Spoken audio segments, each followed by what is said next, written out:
What if I tell you there are two extremely, incredibly valuable times during Ramadan when if you make dua, you have a very good chance to have your wishes fulfilled.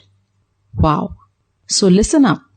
O Messenger of Allah sallallahu alaihi wasallam, which dua is most heard or most accepted? Inquired Abu Umama radiyallahu ta'ala anhu. Dua in the last third of the night, replied the Prophet. This is the time before Fajr. So why is this time so special? Because Allah subhanahu wa ta'ala has specified this hour for His majestic descent. He descends every night to the lowest heaven and calls out to those who will invoke Him. Yet this is the time when we are the most negligent, because we are fast asleep and it's not easy to leave the comfort of your bed and choose to wake up and make dua. You won't do this unless you have a persuasive ikhlas, sincerity, and an overwhelming raghbah, desire.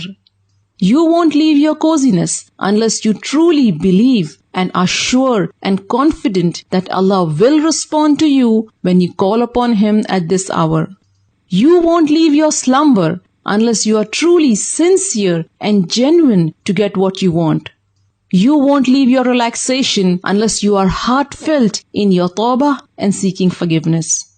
So when you display this unwavering ikhlas and raghbah and abandon your bed to invoke your Rabb at this time, Allah promises a sure positive response to your call. He comes down to the lowest heaven and says, "Who will call upon me so that I may answer him?" Allah has promised to give you what you ask of Him at this time. He says, "Who will ask me so that I may give him?" He has promised to forgive you if you ask His forgiveness at this hour. He says, "Who will seek my forgiveness so that I may forgive him?" So this is an incredibly honorable and special time which you should not miss. At least not during Ramadan, because the virtues of this great month make this hour more special and virtuous. And surely it is easier to catch up with this time during Ramadan than outside it. Because you do get up for suhoor, don't you? Pre-dawn meal is a sunnah. And the Prophet ﷺ encouraged taking suhoor. He said, eating suhoor is barakah, blessing. So do not miss it even if you take a sip of water. Suhoor is important because it gives you the strength you need to worship Allah throughout the day, for the salat, the Quran and the zikr. In Ramadan, a starving person cannot perform well. He is sluggish and there is no enthusiasm and the heartiness which is required to rightly perform the fast. Because fasting is not just keeping away from eating and drinking. You also have to keep away from bad language and immoral behavior. Allah's Messenger ﷺ said, if one of you is being cursed or annoyed, he should say, "I am fasting, I am fasting." And suhoor helps you in keeping up with these etiquettes because it protects you from intense hunger. Hunger which can trigger bad manners that decrease your rewards. So make sure you wake up for suhoor, rather a few minutes earlier, and schedule some time for dua and istighfar. And let me tell you something that will make you even more eager to make dua at this precious time. In the Quran, when Allah praised His believing slaves, those who will enter Jannah and live therein forever, He mentioned that one of their distinctive qualities is that they used to seek forgiveness before dawn. And in the hours before dawn, they were asking Allah for forgiveness. And the other valuable opportunity for dua arrives just before Maghrib.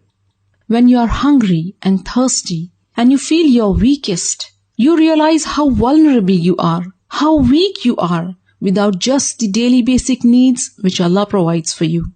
It is at this time that you are truly, truly humbled.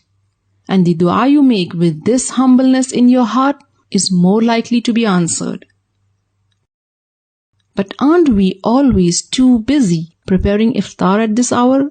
So much that we don't realize that these precious moments are slipping away, unnoticed and unused. But not anymore, my dear sister. Inshallah, this Ramadan, let's wrap up our chores and close the kitchen a few minutes before iftar for dua and istighfar. Did this video help you get eager to grab the best opportunities for dua? Then help me spread the word. Share this video with family and friends. May Allah subhanahu wa ta'ala accept our duas and make us amongst those who benefit from the blessed hours of Ramadan. Ameen Ya Rab. For more Islamic videos, subscribe to the Striving Muslimah YouTube channel or get yourself to thestrivingmuslimah.com and subscribe to the mailing list. I will keep you updated about all the latest videos and interesting articles at the Striving Muslimah blog, where every striving Muslimah nurtures her Islamic identity and builds confidence.